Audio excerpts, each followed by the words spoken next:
Let's talk about what's going on here with the Green Bay Packers and Micah Parsons. So the Micah Parsons conversation that Charlie Uczen and Mitch Thundernellis had earlier today on Middays with Thunder, weekdays from 11 a.m. to 2 p.m. now on The Fan, as Rich Eisen has gone to ESPN Radio, was quite concerning to me, if I'm being honest, because I was driving around doing different things for the radio station, and I had these two knuckleheads on the radio dial listening to both of these two. First, I hear Charlie talking about, oh, man, like, you know, if he doesn't play and the Packers lose, oh, man, that's not going to be good. Man, you need to stop it, you Bears fan. You just need to stop. And then I got Mitch over there talking about, oh, if it's really bad. And stop. Just stop with all this nonsense. Mitch was so much worse than me.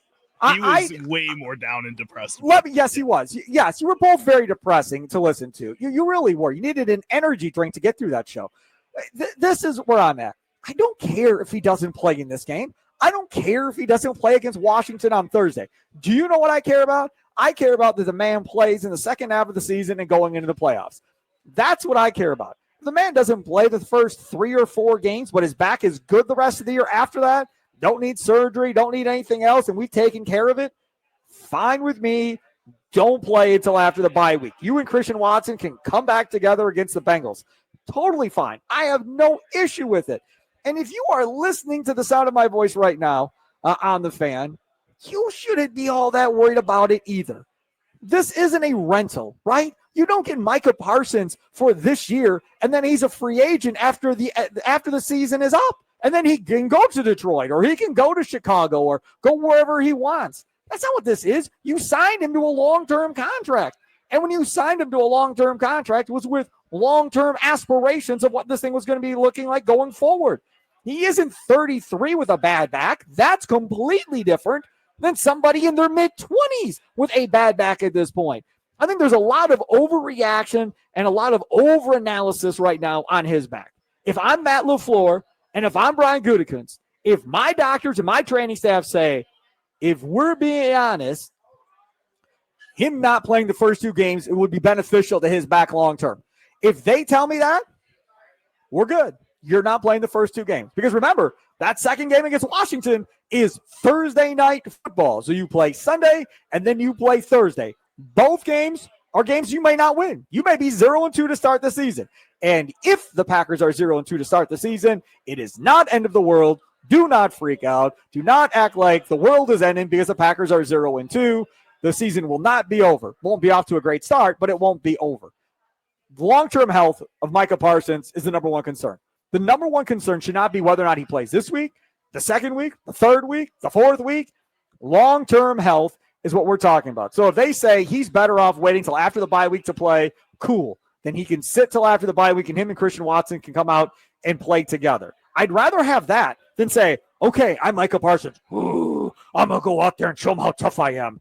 And then midway through the fourth quarter, he's lying on his back on the ground with back spasms or whatever going on. He gets wheeled out, and then he doesn't play 2 or 3 weeks, not because he can and chose not to, but now he can't because now he can't move. Like, I have no interest in that whatsoever. None. He wants to play to show everybody that he can play. He wants to play because they signed him to all that money, and he wants to get out there and prove to Packer fans and to his teammates that he's worth all that money. That's why he wants to play. As a GM and as a head coach of this organization, you cannot let that be your mentality running the Green Bay Packers, Charlie.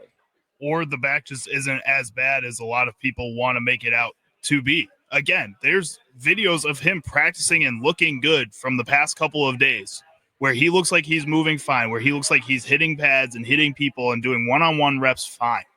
Like, this is not something that I look at here and again, immediately freak out about. This is very kind of middle tier on my freak out meter for any kind of situation when it comes to football. I think he's going to be okay.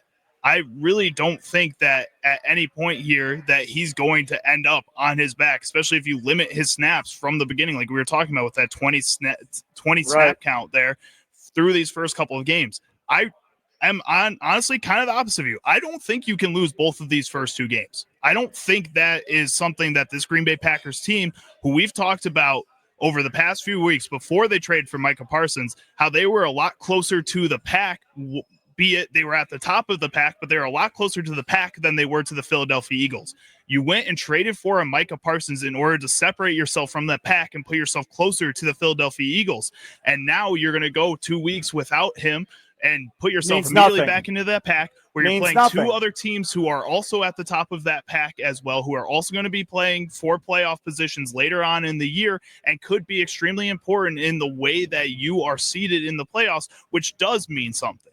The only thing that matters is if you're in the Super Bowl at the end of the year, folks. I hate to break it to you. And that's all that matters at the end of the day.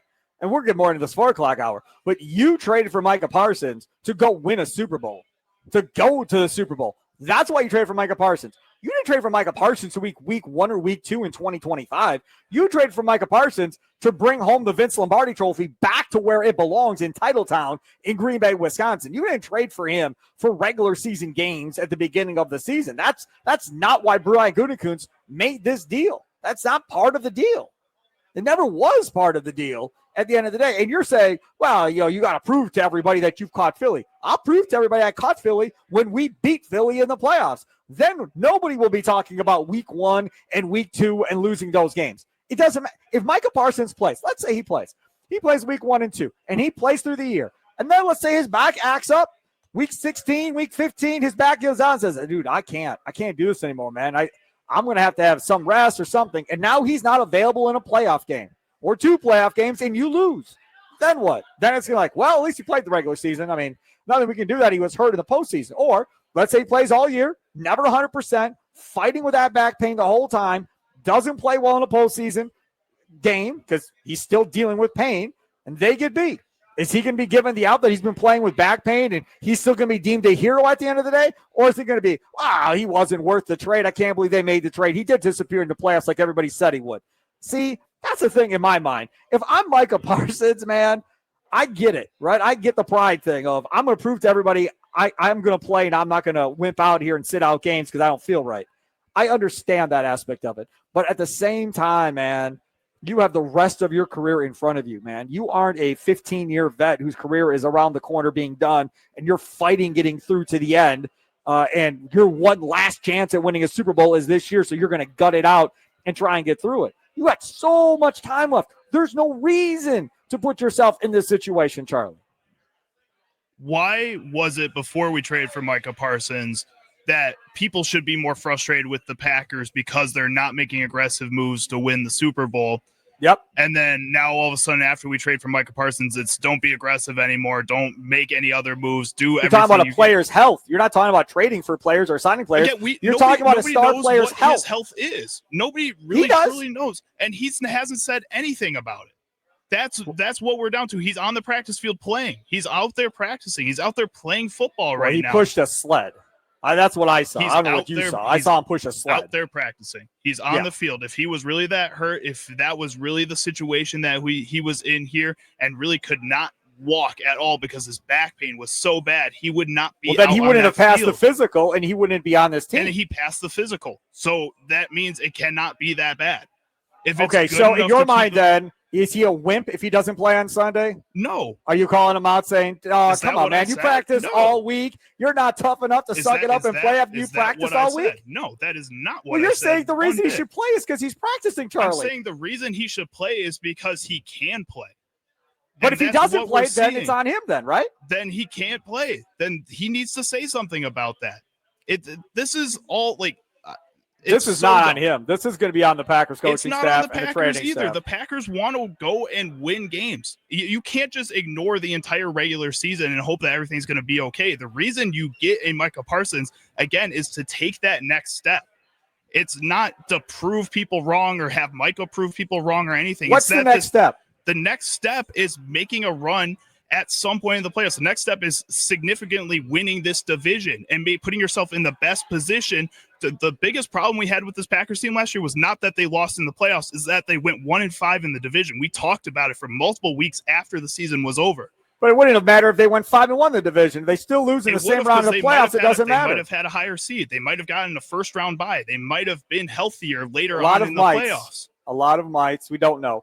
The other this thing is a we lot do of know, minds too. We don't know that he guarantees a Super Bowl for the Green Bay Packers at this no, point. but I know this. They're not going to one without him in the postseason. If his back is hurt and he can't play in the postseason, they're not going. They don't have enough, which is the exact same thing we said before we got him. And that's why at the end of the day, this dude's health has to be first. I've watched for, I don't know, a long time, a majority of my career, the Green Bay Packers sit guys that could have played that they wouldn't let play. Guys getting frustrated and angry vocally about them not being allowed to play because they were being super conservative in Green Bay, wanted to make sure they were right before they put him back out there, even though guys thought they could play before they were let back out there, right? Then I've also seen guys come back that weren't ready to come back from a hamstring injury and re-injure the hamstring and then be gone for the rest of the year because they pushed and pushed and pushed to get back out there to play with their guys and then were lost for the rest of the season. I'm just saying, if you're going to pick guys to be super conservative with, Jordan Love is a guy I'm going to be super conservative with. If I'm picking another guy, it's Micah Parsons. And the third guy is Christian Watson because that dude can't stay healthy. Those three guys I'm going to be super ultra conservative with, and I'm going to play it really, really tight because my goal is having those three dudes ready to play in the playoffs. Because if they're not there in the playoffs, it's going to be tough to win. And that includes Watson. And I know what they have. I know they have Matthew Golden. And if you look at the depth chart, Matthew Golden is starting. Okay, fine. But this is not the same team without Christian Watson as it is with Christian Watson at the end of the day. Ah, it was good. Charlie Uczen over there. Steve Sparky Fifer here. Wisconsin Sports Daily, served up by Wendy's.